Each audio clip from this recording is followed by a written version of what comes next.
to see everybody. Thanks for being on the call today.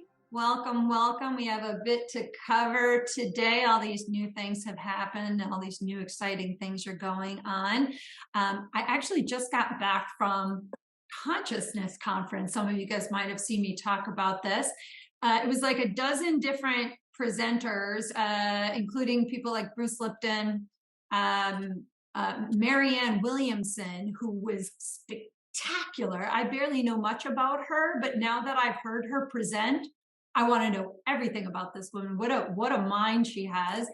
Greg Braden, and it was everything from metaphysics to true physics, a little bit of the new agey mindset, which is a little out of my comfort zone. I'm a little more on the science side, so some things they would say, I'd go.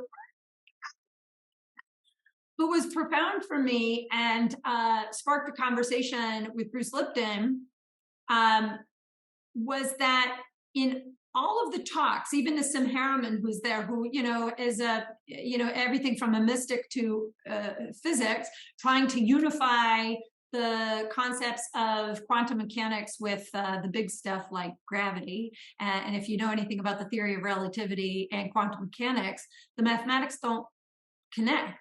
And the two communities of science are perfectly fine kind of being separate for 90 years, right? We still have not made any headway.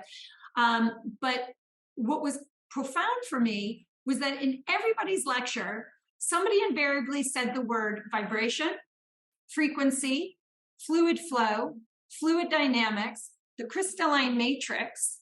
That one really got me up in a huff.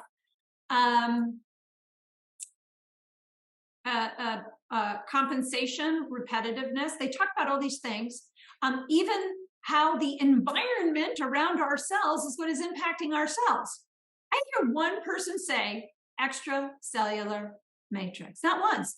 No, and none of it. They say fascia, they say extracellular matrix. And for me to get up in front of and ask a question takes a real, I really have to ground myself. I'm going to ask this question and see what they say. Because most of the people that got up to ask a question, they didn't ask any questions. They just talked for 10 minutes and never asked a question. It was really annoying. But I asked why nobody talks about fascia. And Bruce says to me, Sue, it's implied. We all understand this. And I was like, I looked around the room. I was like, do you all know what connective tissue is and how important fascia is? And people were like, no. And I said, listen, we need you at the Fascia Congress because consciousness and fascia are still related. It is not just the nervous system. And I go, why aren't you in that world? And he goes, I've never been invited. I'm like, I'm going to get you invited. I'm going to get you invited. I want you to come and do an event with me, actually. So what a darling of an educator Bruce Lipton was. It was really profound. But I have to say, as much as I think a lot of people really think like fascia is so well known, right? It is still young it's still in its infancy. I think even over the 20 years, we've learned so much because of atomic force microscopy, but what's still failing to happen in the scientific communities, I believe, is that we're not communicating, right? We're not communicating. We're not bringing people together. And I see somebody like Nassim Harriman who has radical conflict. People hate him because he's, another person who's trying to unify these big concepts of physics, but he's not a tenured physicist, right? He's a novice physicist. And God forbid a novice physicist would be the one to tie these two pieces together. Am I right to say that? Right? We all need to be from Yale, and we need to be a 75-year-old man with white hair and glasses to be able to tell anybody anything about physics. But I really think that we need to tie the consciousness community into connective tissue, because there is a bigger story of frequency by way of fascia over nervous system. They are working together. And if we don't marry these two systems, with science, I think we are really still going to drudge along for another 90 years, and I will be gone by then. So I would like to see it happen in my lifetime. I'm going to keep working at it. I'm going to get these guys together. Anyway, so hopefully that intrigues you guys. And I have literally 42 pages of notes from 3 days. My brain is still leaking out information, and I'm just excited and practically stuttering over some of the ideas.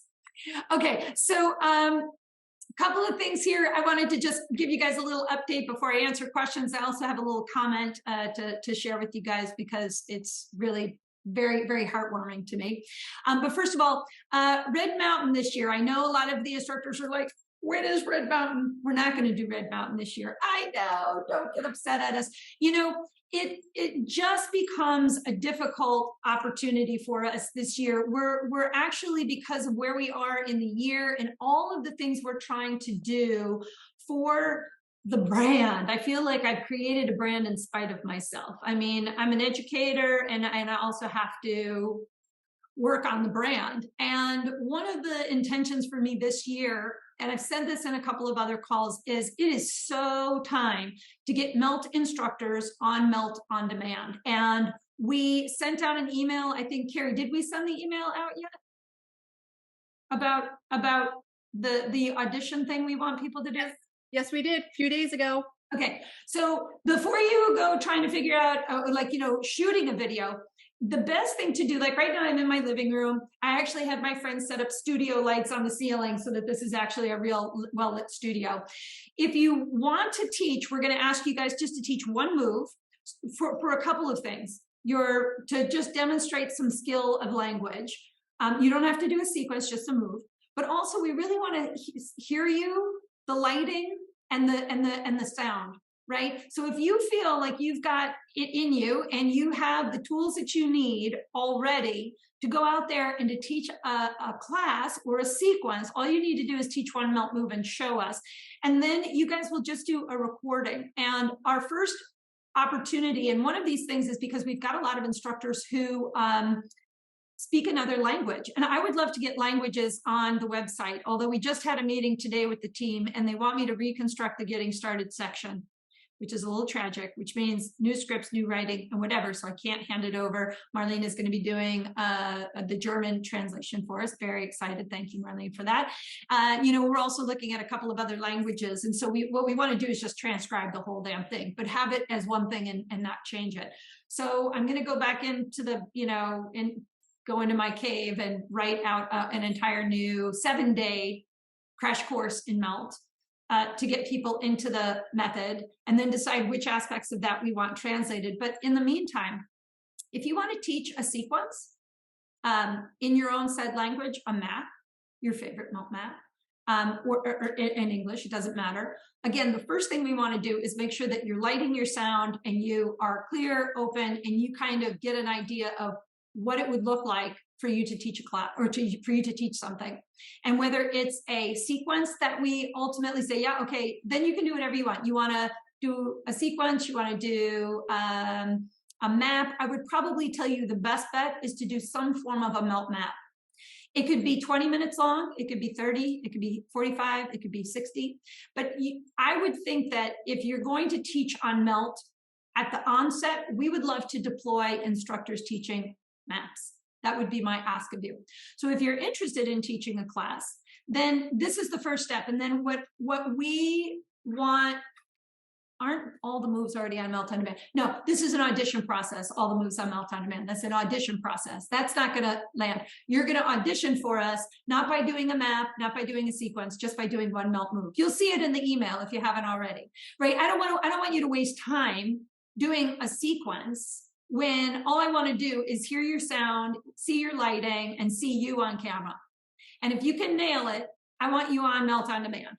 And we're just going to set a base fee for every class somebody teaches. You're going to get that. But the cool thing about our new platform, and the reason that I've waited this long to do this, is that we can track how many people watch your class. And for every person that watches the class, I want to figure out a way to give you guys residual income. because I'm always into this, right? I'm trying to generate income for the instructors. How can I get you out in front of people, do Facebook Lives with you, do Instagram Lives, do conversations with you, and then say, hey, if you want to take these classes, you know, they've got a class on Melt on Demand. Come to Melt on Demand and become part of our community, right? And if your class is popular, then we want you to do another one. And if that one's popular, I want you to do a collection, right? So there's got to be baby steps. And I always kind of I think maybe sometimes too big. And this seems like a nice, simple thing. Teach a class, rock the world of our instructor or our member community. And we want more from you. And that's what we're going to do. So if you haven't gotten the email, let us know, because we did send that email out, I think just the other day. So check your inbox or your junk mail or whatever if you didn't get it. Okay. So again, Red Mountain, we're not going to do Red Mountain this year. We're actually going to look at a couple of things. Kerrie has been teaching very successfully some Refine classes, and she has a couple coming up. She's got one in March. It's March 3rd to the 5th at Dana Point, California. She has another one April the 14th to the 16th in Western Massachusetts. And, you know, I mean, I have to say, the emails we've gotten from the Refine attendees saying this is really what they needed to jumpstart their teaching practice and motivates them to take level 2 or level 3 or whatever. Again, she's going to start teaching other levels so that those of you who have taken the course online, and a lot of you have taken only Melt instructor trainings online. And I feel like, while yes, you could teach it, it really will congeal in your body, coming to a real live experience with us, coming and being in the room, and not just feeling the techniques for yourself, but really feeling what happens when you are in a classroom with other instructors, with the community. It is incredible, the healing frequency that you can create simply by being together with the energy to elevate you, to motivate you. So, you know, reach out to Kerrie. She can put the link in the chat. So just go ahead and check the chat. If you want the level 1 Refine, and really any level of training that you've taken, doing a level 1 Refine, I think really roots you in the language again, the fundamentals, which I think is really important. That being said, okay, so again, Red Mountain, we're not going to do, but what we are going to do, we have the Costa Rica event. And that one, I'm there, Kerrie will be there. It's October the 28th and November the 4th. I was in Costa Rica in 2019, actually just after my husband had passed away, and it was pretty illuminating. I mean, it was pretty profound because we're there for a week together, and it's not just Melt. There are excursions that we take. There's time for conversations. You know, we have time for like small conversations with people. You know, it's just more, we kind of hang out. It's a much smaller resort than Red Mountain, so we're kind of always together. So it's 8 days and 7 nights. I'm going to be there. And again, there's a daily Melt class, there's self-care workshops, there's these eco adventures. We're going to do some sound healing there as well. So, you know, that would be the one if you guys want to come and spend some time. The Pura Vida resort was really beautiful. I mean, it was really magical. I really enjoyed it. So I'm excited to come back to that. And we're actually right now, I posted something on the All Instructor Facebook page. I said, hey, do you guys have a resort or a space that you think could hold about 100 people? Somewhere in Europe, anywhere in the United States, anywhere in Canada. Have you ever been to a space that was maybe could hold about 100 people? That's what I'm looking for. And I'd love to come out to Europe this year if I could for our instructors. And what I'm thinking of doing is a 3-day event for the general public, and then a 1-day instructor only immersion thereafter, so that if you are an instructor, you're kind of getting the, you know, all of the levels of training, just like the general public over 3 days, but then we get to kind of jam out together afterwards, you know, kind of more workshop style, breaking down moves, talking to one another as instructors can. So that's kind of what I'm thinking about. So if you have recommendations and you know of a space, again, that's 100 people, we're starting to create an Excel sheet where we're going to reach out to all of the owners and kind of look at them, get photographs, and try to find something beautiful. I'm looking for a beautiful space so that we can also video record some of this, because I'm always needing footage. We've even talked about Thailand. So, you know, we're kind of looking all around the world. So if you have an idea, let us know. What else? Oh, another fun thing. I started a Sue's Picks page. Over the years, people ask me all the time, you're like, what's that necklace you're wearing? Or, you know, like, where did you get this? Or what's that music that you had? So I created a page with a few products that I've been using for the last number of years that I really like. I really have found they're very valuable. One in particular is my friend's Journey box, which, hang on, I'm actually going to go get it. I only have 6 of them. I gave them for Christmas. Yeah, I mean, it's actually pretty amazing. So he is actually a world-renowned musical composer. And this is his Journey box. And it's got 20 20-minute journeys in them. And I don't know if you can hear it. And the cool thing about it is, like, there's a subwoofer that's really powerful. So if you put it down on the floor, especially if you're working on a wood floor, the frequencies are vibrating in the floor, plus the sound frequencies. I mean, it's like, I can't even tell you. And I actually have an arc crystal on. So the second I put it, it's like, I can actually feel this vibration through my chest. So this one is the first one that we just launched. And in all of the products that we had, we negotiated a deal with all of the owners where instructors get a discount on everything. So if you're logged into the website, you get a discount on those products. I think that retails for like $125. So you guys get your 20% discount, which is great. There's another one called Pros, which I actually brought to Red Mountain. He has some creams. One of them I like a lot is, you know, like if ever your joints are aching or you have a bruise and things like that, I really love. And he has another one called Nods, which helps for sleep. And you can find out all about these things, by the way, on that page. I did interviews with everybody. The other one is Alkaviva. I have one of these alkalized filtration systems that has acidic, alkalized, and purified water in it. And I found that very beneficial for me. And then another one called Remedy Plus, which has a multitude of different products. So Kerrie will put the URL and, you know, again, just all sorts of interesting things. And if I come upon something that I think, yeah, maybe people would like to find out about this, I'll just keep posting different things on it. Okay, so I already talked about the level 2 and above. Get your multi auditions recording. Again, we sent an email earlier about it, so hopefully you guys will do this. And by the way, if you are going to submit a 5-minute video of you teaching one melt move for us, you want to submit it in the next like week and a half. So like by the 30th of January, if we can, you know, like I try to get you guys on it. Before I answer questions, there's one other thing I wanted to say to you guys. You know, I've been at this for 20 years, right? And when we started the All Instructor Facebook group, the thing that it really lands for me how fantastic our community is.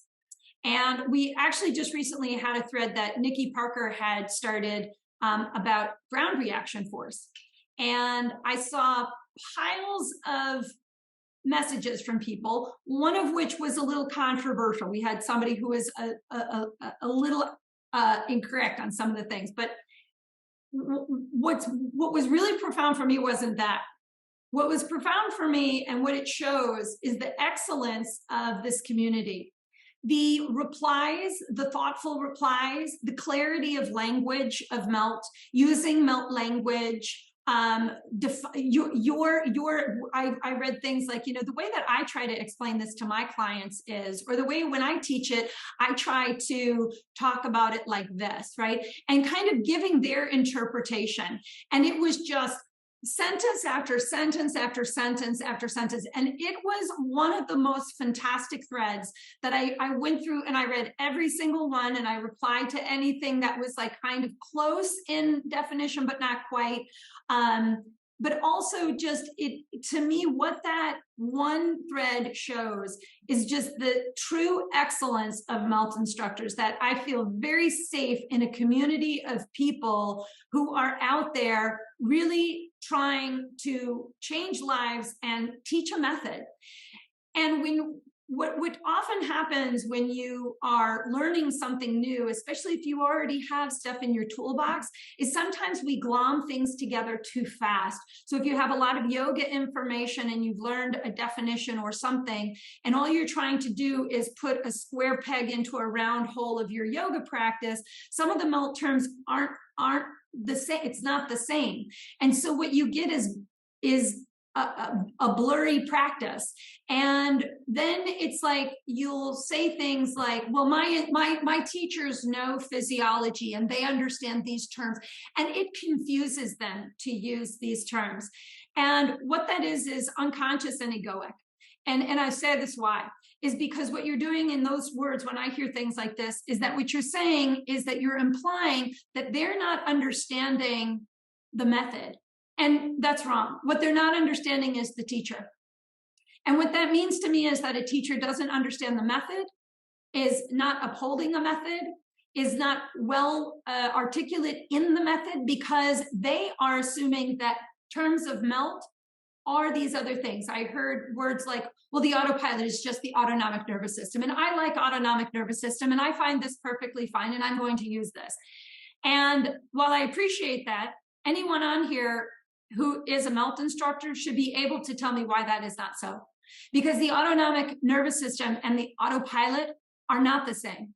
The autopilot are all of the aspects of your body that support, protect, and stabilize you without your voluntary control and conscious awareness, to which it means your fascia and your autonomic nervous system. This is what's called the neurofascial system. Actually, all aspects of your nervous system, I would say, not just autonomic, right? But your sensory system too. Your sensory nervous system works without your voluntary control or conscious awareness also. So it is your nervous system, not just autonomic. It is your nervous system and your fascial system together as the neurofascial system. So what, again, that is lack of clarity. And so if we don't know what we're talking about, then the words get muddled, right? But what I saw in there were a lot of really great questions. So if you didn't see that thread, I would go scroll down a little bit and you'll probably find it. But what that thread was about was a term called ground reaction force. Now, ground reaction force is both a physiological, biological, biomechanical, and it's a physics term.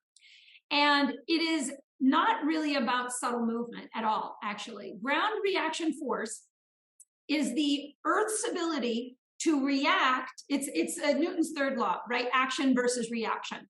So I'll give you very simple. If I'm standing still, I am taking no action, but the Earth is reacting to me anyway, is it not? Because my body has weight. So it is equal reaction and action. My 125-pound body, if I walk, my 130 pounds of ground reaction force when I was still is no more. With every foot that I step onto the ground reaction force is higher. Okay, so my 125-pound body, when I walk, has maybe a 240-pound ground reaction force back to me. If I jump up into the air and land, my 125-pound body has a 1,225-pound of ground reaction force back to me. It's just, this is physics, okay? So the Earth is actually giving pressure against us. If the Earth didn't do that, we would be hurling through space all of the time, right? So ground reaction force is actually force of the body in relationship to the gravitational pull that is of planetary systems, okay? But it is usually used in terms of bounding, running, plyometric, like jumping. What allows your ground reaction force to occur happens by way of the NeuroCore. And so if the neuromyofascial channel is faulty, your joints will pay the price. Your mass and space relationship will adapt. And so you will, if you've ever walked into a room and you didn't see that there was a ledge change, and you step down and you feel this, and you're like, oh, wow, that is your nervous system going, head, arms, ribs, shoulders, check in. Is everybody okay down there? And that's what it is. Okay. So ground reaction force is the ability of the earth to react to my body pressure to sustain my form. And so again, the NeuroCore has a huge relationship to this connection, which will help to stabilize your masses over your spaces. And if we are faulty in the NeuroCore, you will compress your neck and your low back with every step you take. Okay? That's ground reaction force. It has nothing to do with dancing or subtle body movement at all. It has to do with bounding motion. That is the term of physics. We can translate it for our purposes of that technique, but ground reaction force, look it up on the internet. It has nothing to do with subtle body movement. Okay. Anyway, and by the way, I am not a physicist, and so I only speak on things that I know quite well. Okay, but this I know well, and I'm not a physicist. All right, onward. Anyway, all right. So Ann Cooper. Ann Cooper says, please talk more about the big toe mound joint and it's important in the NeuroCore. Well, it's not just the big toe mound, but your big toe has its own central tendon. It is not of the other tendons. Hi, Anne. So the big toe actually is not just about the rooted core. It actually has a big relationship to your spiral line. And the spiral line goes over tibialis anterior and hooks around and actually creates your inner arch. So when we walk, the big toe has actually a massive relationship to the lateral hip. So people who tend to have hip issues, if I look at their foot, they're pronated, right? Their ankle mortise has sunk down. And so if I look at a bunion and I don't look at the pelvis, I got a problem, because I'm never going to help the person, because I'm missing that some of the foot problems are in fact a hip problem in disguise.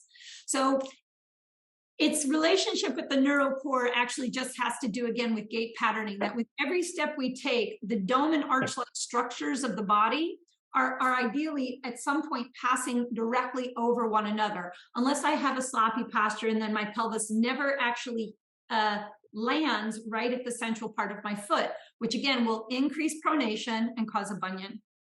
So that's its relationship to the NeuroCore. It's only just partly, but it's really more best friends with your lateral hip. So bunion issues are hip issues, and we can work on hip. Does that make sense to you? Yeah. Yeah. Oh, yes. Perfect. I got a bunion and I have osteoporosis in this hip.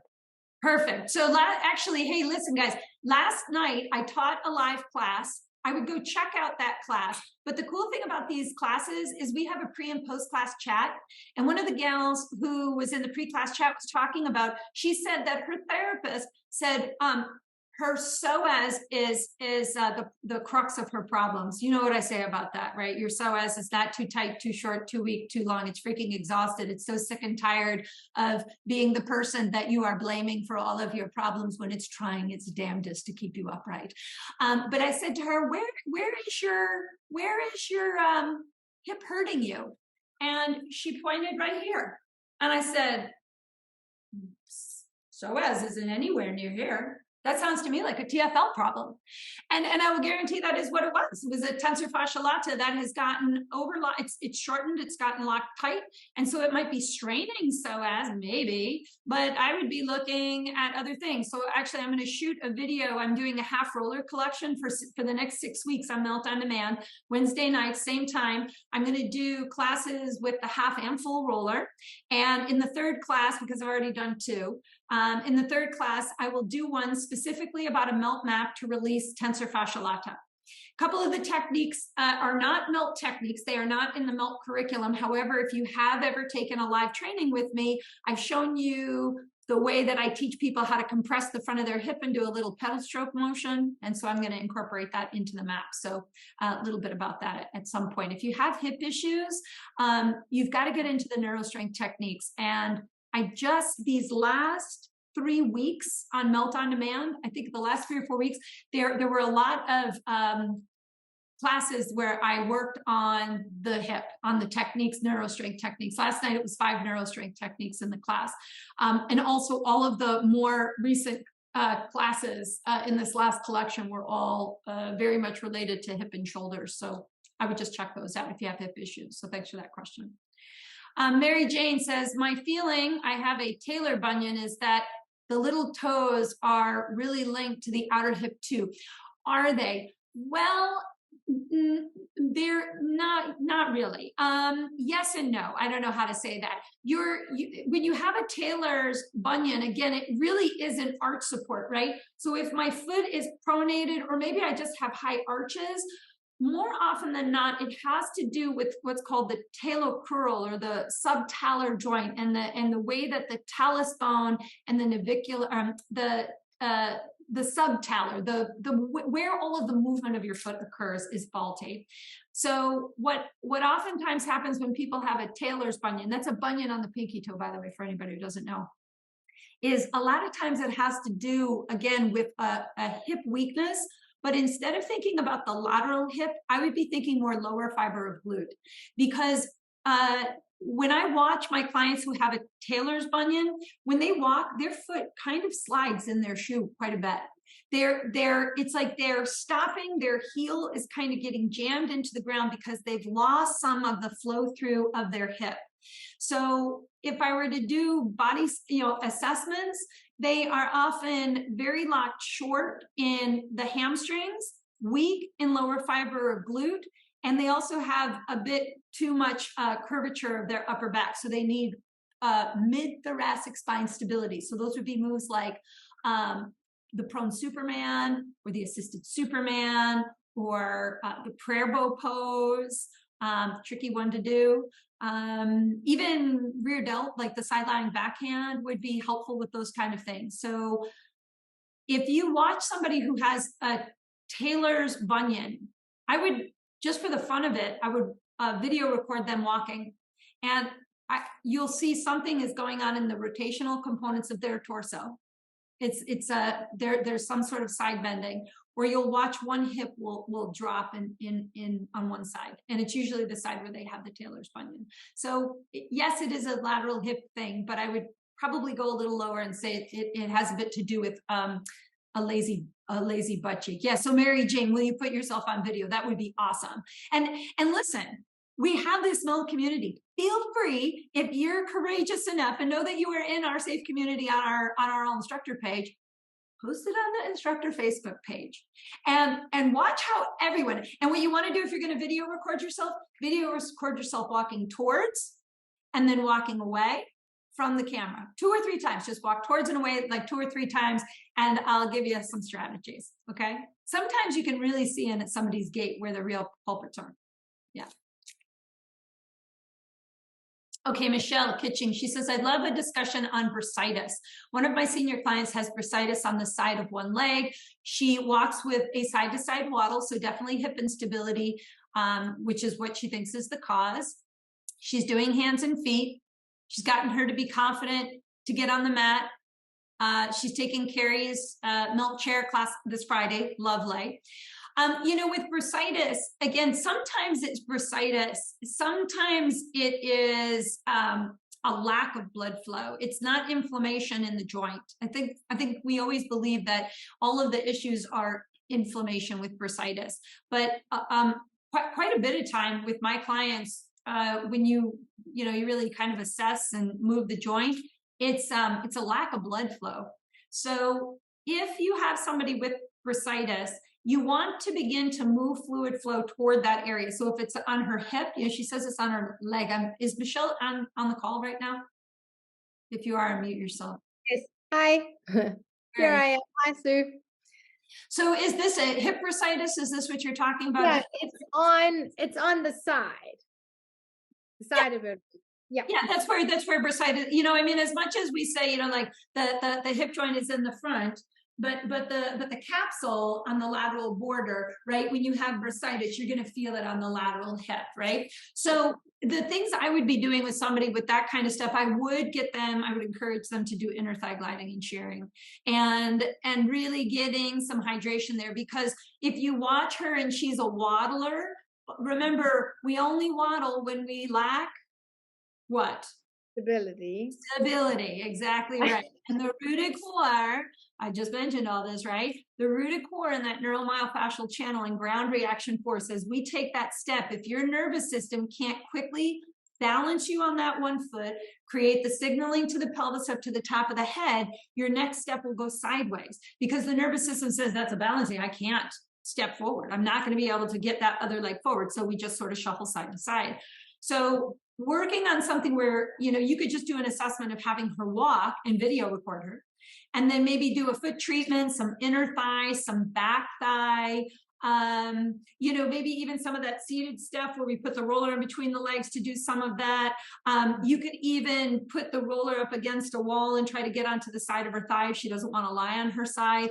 I would use a half roller along the outer thigh. And again, when you guys see the video that will come out next week, I show strategies of using a half roller to shear the hip, the outer thigh, and things like that by lying on the ground. So maybe watch that and sort of pick up a little strategy on that with her. But most often, with clients with bursitis, they really have a lack of blood flow to the pelvis. So some of the strength techniques like mini bridge, clams, side leg lift, those would be really great for her to try to find time to do. And, you don't need to put these guys on the floor. You can put them on a massage table or something to do those moves. Yeah. Unfortunately, she's in my group class. I'm trying to get her to book a private with me because I'll be able to work with her a little more easily. Okay. I'm having much fun. Okay, I'm gonna give you guys a pro tip, because this has happened to me for years, and this was how I always had great resolve with my clients. So people would want to come into a group class and they need one-on-one. And what you want to say to them are, and really be supportive, is to say something like, I love that you come to these group classes. It's so courageous for anybody to come into a group to try to figure this out.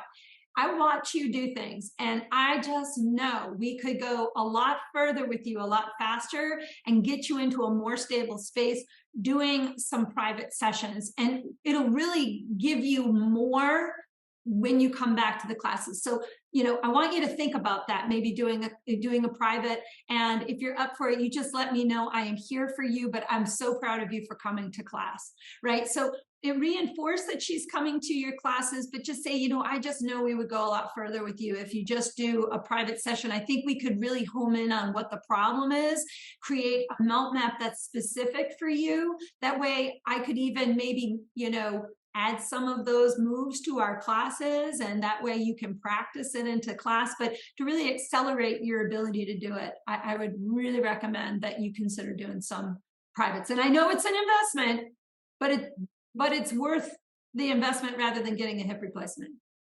Yeah, some of the folks are catching on and doing that. It's a whole community. So I have a lot of layers, but thank you. I'll use that. Yeah, that's a big one. Now, you also have another person, so I'm just going to keep you here. You said that you have a client of 2 weeks. She likes melt, has a softball, has a half roller. She's doing basic hand and foot, face, rebalance, upper body length. She's doing well, but she's going ahead with an ablation of the occipital C2 and C3 nerve. I know you see my face as I say that. I have her whole intake form. I've got all her history here. She's got a lot going on. Yeah. Yeah, so they're doing her right side and then the left side a couple of weeks later. Yeah. Yeah, it's a tough one. It does like a nerve ablation. It interrupts the pain signals, but it's doing more than that. An ablation is interrupting all signals. So I'm petrified to work with her now. Well, don't be petrified. No, don't be petrified. The problem when they ablate is that those nerves that branch out of C2 and C3 also innervate your gut. So if all of a sudden she's like having gut problems, then we have a problem with the ablation. Okay. That's the problem with ablations, is that they can interrupt other things going on in the body. Those are really important nerves. It can also cause issues down the hand. But will it cause her less pain? Sure. It's just like if I have a neuroma, let's go ahead and remove the nerve. That way it won't hurt you anymore. But if my elbow hurt me, I don't want the doctor to cut my elbow out, right? Just because it hurts me.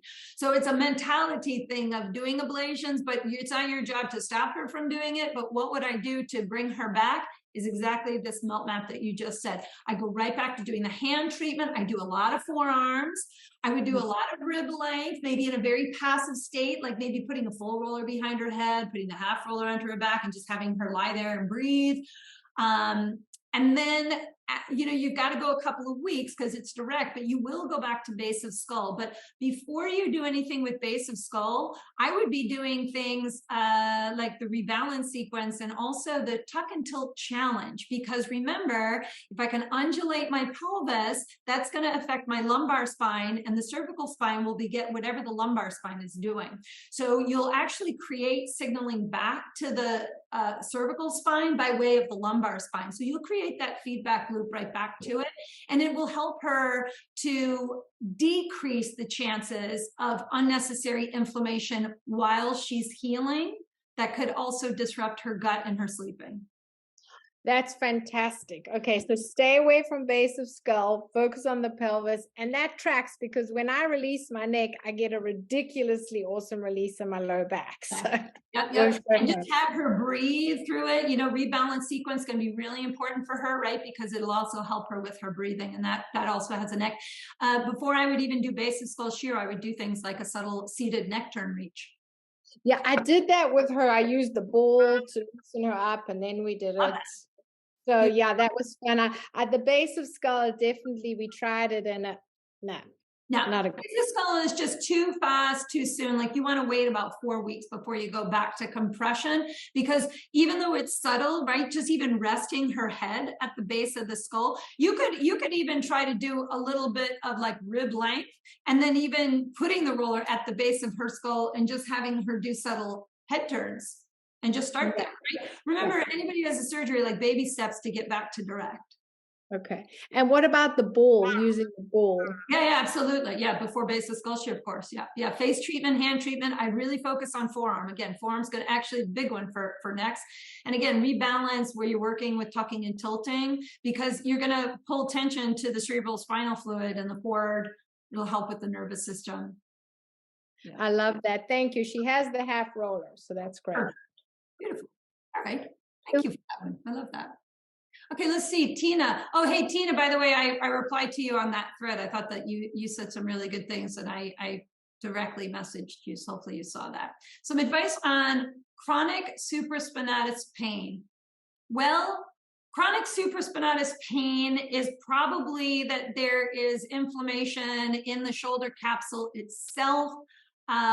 If you're feeling it more to the top of the shoulder in general, I would be working on hand treatments. I would be working on forearm. I would try to work a little bit on the arm, but more importantly, I'd probably tell you to really be focused on pec minor, because supraspinatus issues are oftentimes pec minor problems and bicep tendon problems that are irritating the acromioclavicular region and the acromion process. So it might be like a little tear in there, kind of usually common, especially in women. And then I would try to do anything that stabilizes the shoulder girdle. So side-lying arm fans would be my first. Seated arm fans would be second, or seated windshield wipers. And then the quadruped windshield wipers. Sometimes quadruped, when you have a supraspinatus issue, is the easiest because you're going with gravity down below you. And those of you who aren't in the upper levels of training, Tina, I'm not even sure. I'm not sure where you are in your level, but you always want to remember, and again, you guys can just go to Melt on Demand, right? Side-lying arm fan, your arm is here, right? If you're doing a seated arm fan, your arm is here. If you're doing a quadruped arm fan, your torso is on top of your arm, and so you're more of a 90-degree angle. So in each instance of side-lying arm fans, we're in a different shoulder to torso relationship, which can alter the way that your shoulder girdle is stabilized. So I would kind of play around with each one. I wouldn't just stick to one, but I would definitely say the arm fans of all of the moves. If I had somebody who had supraspinatus pain, or again, just like, up the upper part of the neck, probably overworking traps. Again, that's mid-back issues. And so I would start with the side lying arm fan, and then I would do things that might stabilize my lower fibers of traps, which would be things, again, like a prone Superman or assisted Superman. Those would probably be the best ones for it. And again, compress, like, arm, any lengthening technique, double arm reach would be a great one for that. Chest glide and shear, arm glide and shear, those would be the great ones for that type of an issue. Marianne Bateman is asking, talk about safety precautions when assisting injured or elderly clients onto melt rollers on and off the floor. Well, first, I would be on a half roller all around. If they're getting up onto the roller, I'd be using a half roller. It's just the best thing that you can do. When you're working one-on-one with somebody, remember, you always want to meet your clients wherever they are at. It's not what you want to do. You have to be the one to get creative. You can't if they're like having trouble getting on a roller, or they lie on their back and their head is so hyperextended, right? They've got so much kyphosis that their top of their head's practically on the ground. You got to get pillows and bolsters. I've shown how to use bolsters against the roller if you're going to do rebalance, so that they've got some props so that they don't feel so offset. Definitely wonderful to do. Also doing things against the wall, or again, take Kerrie's melt on a chair, right? You can do so many things on a chair. You don't really think about it, but there's so many aspects of melt, the rebalancing techniques, the breath work, the mindful aspects of it are definitely useful on a chair. You could even put a half roller on a chair and do back thigh shearing with a roller underneath the back of your legs. You could just be sitting, leaning back on something to do calf gliding and shearing. You don't necessarily need to fully be down onto the ground, but you just have to get creative with bolsters and things like that. And, there's just not enough time in my day to teach a class every day or to like create these classes. But what I do know are there are other instructors who have had these types of issues with clients, have worked with older clients. So again, those of you who are well-seasoned melters, you guys are the ones I want on Melt on Demand, teaching a melt map for an elderly client. Like if you're older and you're afraid to get down onto the floor, I'm going to teach you a melt map using the rollers against a wall. Or we're going to do melt on my bed today, and I'm going to video record it on my bed. I've done things on Instagram, but I've never done anything on Melt on Demand on a bed. But if you feel like if you feel like you could help an instructor or a person who has a real issue getting on the floor or getting on a roller, and you found ways to do it on a bed or against a wall, I think that those would be incredible melt maps. And I think that people would really love to see instructors teaching things like that. So that would be my 2 cents on that one. Mary French says, talk more about Ehlers, Danlos, and NeuroStrength moves. I started my Ehlers, Danlos client on the mini hand and foot and rebalance, continue to add more level 1, 2, 3. Then what can I add or not from NeuroStrength? Actually, with Ehlers, Danlos, remember with Ehlers, it really depends on the level of dysfunction, right? So Ehlers Danlos is kind of like mixed connective tissue disorders are at the top of like that's what they call them. But then whether you're talking about Marfan syndrome, Ehlers Danlos, right? Everything has its own definition, but really the problem is all the same, is a lack of ligamentous and tendinous support, where the ligaments are breaking down, the body is not keeping the integrity, the elastic, the tension compression management is faulty. So when they pull, instead of the quick release, right, showing good elastic properties, they go and it just kind of goes, whoa, and it takes forever for the tissue to return. So compression is valuable for Ehlers over length because you're going to go more local in fluid exchange around joints, which is more important for Ehlers. I found better results doing it that way. But more importantly than melt is NeuroStrength if you have Ehlers. is to get their nervous system to react and respond to movement in a different way around joints. So for Ehlers, like maybe you could start with something like a core challenge, go right after their pelvis and lumbar spine instead of looking at a joint proper. Maybe doing something like a bridge and seeing how they negotiate movements of bridging. And then doing something like a clam. I would probably go to the lower fibers of their lateral hip rather than the side, just for better stabilization. So, again, thinking lower fibers of glutes, the lower regions of your hip and your outer thigh. Some of the standing NeuroStrength techniques are really valuable for Ehlers because you're getting them on their feet, which will help for better neural signaling when they move. So, maybe something like side hip hero, doing maybe a releve. Those would be pretty valuable for Ehlers. But I think more than anything, when you're doing anything with somebody who has a mixed connective tissue disorder, is to really know the client, because a lot of people with Ehlers have a lot of unresolved trauma from their history in them. And they don't, in their lifetime, they don't feel safe. They've lost that sense of safety. And they have a lot of fear in them, is my experience of people with Ehlers. And so when I would talk to them a little bit about their history, either their parents got divorced when they were young, it was very traumatizing for them, they felt abandoned, and it can trigger our own cells to work against us, right? I mean, that's what also autoimmune disorders are, right? It's our nervous system going haywire and working against us. It's incredible that we have this craziness of our body where we're just not listening, but we have a lot of control of our body if we can put our minds back into it. So I would be thinking about those kind of concepts. I would be really connecting. And Mary, you're so good with this. You have such a compassionate energy with you. I would just try to bring her into your world and make sure that she feels safe. Say, I got you. I got it. I got what you're doing. And we're gonna get you to a place where you feel strong, you feel stable, and you feel safe. And so let's start working on that. Let's get you connected with your body. Let's get you to really sense and feel your hip, because this will help you with that stabilization. It'll help you walk and move through the world feeling more stable. It's the words you use sometimes that are really important with disorders like that. Okay, so that would be my 2 cents on Ehlers. I could talk forever on NeuroStrength. Sonia.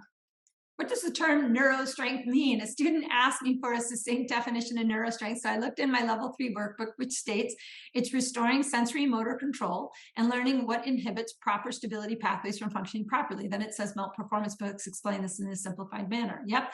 And so when she referred to the book, she sees the information about neurological stability. I see the section about the difference between muscle strength and structural strength. And she says, am I correct to think the neuro part of the name is regarding neurological stability and the strength part is regarding structural strength? Very well said. We're attempting to strengthen the neurological system. Exactly.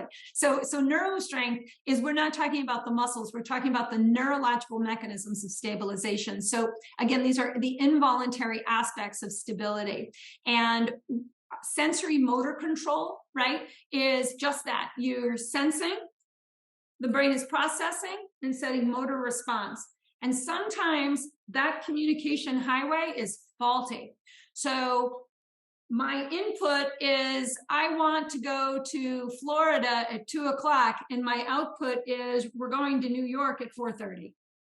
And it's like, well, wait a minute, that wasn't what I wanted. I said, we're going to Florida at 2:00. We're going to New York at 4:30. No, right? So sometimes the way that our nervous system is taking information in and processing it is faulty.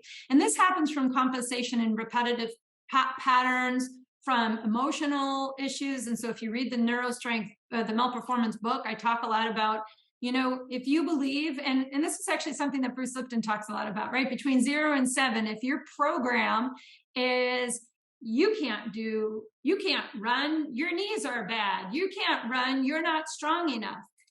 It doesn't matter when you're 20, you could try to run and you'll always hurt your knees or you'll feel weak. And so if you can't change the program, right? If you don't believe that the words that somebody told you was incorrect and that you catch yourself in the compensation, in the memory of incorrectness and reprogram it, you're just constantly going to do that, right? If I feel like I want to have great relationships, actually, I'm going to continuously get into shitty relationships because I was told I can't have good relationships. Even though I want one, I won't get there. And it's the same thing with movement, is that if I have, maybe when I was 14, I slipped and fell and I hit my head and my body was bracing my neck for a really long time. And after a while, my neck didn't hurt me. But actually what happened was because my neck actually was always locked short, my opposite hip always hurts me. And I don't make this correlation, but every time I raise my arm up, I always do this kind of a thing. And I don't even know that that's not right. That's a poor motor pattern. But if I keep doing it, after a while, not only is my neck going to keep hurting me, but my hip is going to get really bad because I need this sling to be dynamic. So NeuroStrength is about unwiring these poor motor patterns that we adopt from our repetitive lifestyles and gets us back on these neural highways of stabilization, right? So if you watch the NeuroStrength videos, like the introduction, I had talked about a highway, like your proper neural pathway is a highway, but at 9 o'clock in the morning, that highway is congested with traffic. And so you have to get downtown. So you learn how to take side streets to get downtown so that you're at work on time. It's not the most direct route, but it gets you there and it gets you where you want to go. But the thing is, on a Saturday, somebody invites you downtown for brunch. You know what you do? You still take the side streets, but the highway's empty, right? By memory, you go that way. Or if you've been going downtown on a subway for years and all of a sudden you get hired to go uptown, you know what happens? You're standing on the downtown platform going downtown and then you go, shit, I gotta go uptown. What am I doing? You don't even realize it until after you've done the habitual thing that you always do. So NeuroStrength really helps to create the neurological pause of movement and to try to rewire the stabilization mechanisms that occur before you move, right? So I want to act upon this movement. I'm not sitting there thinking supraspinatus needs to activate to pull my humerus in so that my arm goes up. All of this is happening autonomically. It doesn't have to happen though. I could still raise my arm up and I'm not going to use supraspinatus right now at all. I'm going to just pull my arm in. I'm going to use my traps so that I can raise my arm. And as long as my nervous system thinks that's the right way, that's the way I'm always going to move. NeuroStrength unwires those poor patterns and puts you back on those highways. And it works. The shit works. I mean, it's crazy. But in my own experience of getting injured or hurting myself, anytime something bothers me at all, I go right back to NeuroStrength. I unwire whatever the weird pathway is that I've adopted, and I put myself right back on those highways. Yeah. But you have it right. Very well said. You're strengthening your sensory motor control. Shelley, I don't know if that was, by the way, if that was a brief explanation. But again, NeuroStrength is a way to rewire neural pathways so that you improve joint stability rather than improving muscle strength. There's my layman's way of saying it. I hope that makes sense. Shelley asks, I have a client doing the bunion map, and when she raises the big toe with the assistance from the fingers, she feels a strong pull on the inside of her leg up to her groin. She says it's very painful. I told her to soften the pull on the big toe or don't pull and just try to lift. Why would the pain be on the inside of the leg? Anybody want to write the answer in the thing? I know Kerrie's like, I'll do it. Kerrie, tell me what it is. It's the rooted core. Ding, ding, ding, ding. Yeah. So when you abduct the toes, right, when you're spreading those toes out, and Anne actually asked this before, why is the big toe related? Here it is, right? That when I lift my big toes, what does that do to my central part of my foot? It lifts it. It's actually creating signaling through the rooted core. So if when you lift your toe, you kind of almost feel it in your perineum, That's the rooted core. But it's showing something's in there. So if that was my client, not only would I say to her the logical thing, which is to ease up and not pull on your big toe so hard, which is obviously a great thing, but how about doing the lower body compression sequence first and then doing the bunion treatment? Or making sure that she's melted her feet and then do the bunion treatment. Don't just do the bunion treatment. Hydrate the legs, the foot, and then do the bunion treatment. And see if that reduces the pull to the perineum. And now what you're doing is you're creating better neural signaling where the fascial tissue is bound. She probably has some boundness in her, her lower leg, is my guess. Last question here is, Andrea Kennedy has a client in a small class that has had varicose veins removed. Is it safe to do the lower body compression in this area? Yeah, I mean, remember, with lower body compression, you are in control of the pressure you create. So if this was somebody in my class, I would say to them, hey, we should do a private session so that I can watch your skill of doing the techniques so that you do it proficiently and you keep the tissue hydrated to support the surgery that you've had so that you get better blood flow through the tissue where the scar tissue now remains after having varicose veins removed. Yeah. Such a simple ask. But just make sure that their skill is there, right? You know, so I can lighten up the weight on inner thigh gliding and shearing. I can work to, you know, move more slowly, kind of pinning the skin and creating the twist and things like that. So that I'm being gentle with my compression, but I'm being specific. And again, you're enhancing their ability to support what they did so that they have great results and they never have to, you know, go through this again or get blood clots or deep thrombosis or anything like that, right? We want to help support them. Okay, so that being said, great questions today. Thank you guys so much for that. And again, thank you guys so much for being part of the MELT community and for the great questions on our All Instructor page. I genuinely appreciate that. For those of you guys who are currently in a training, I will see you on our instructor calls. And again, on Wednesdays, I have my live class. I'm sorry for you guys who are in another country where it's very, very late at night. It's a 6 p.m. class. It's a 5:45 pre-class chat, a 6 to 7 class, and then 7 to 7:15 chat. And I'll do that for the next 6 weeks. And then I'm probably going to switch and do a Monday or a morning class so that my European friends can come and take a class at a respectable time for them as well. So hopefully some of you guys will be able to come to that one. And if there are MELT maps or moves that you want to see in a live class, feel free to put that on our All Instructor page and I'll try to add it into some of the classes if there's something that you want to review. I'm happy to do it. You guys can unmute yourselves. I love you guys. Happy melting. Drink water. Tell somebody you love them. You know the drill. I'll see you all later. Thank Bye. you. Thank you. See ya, bye. Thank you. Thank you. Thank you. I love you. Bye. Bye. Bye.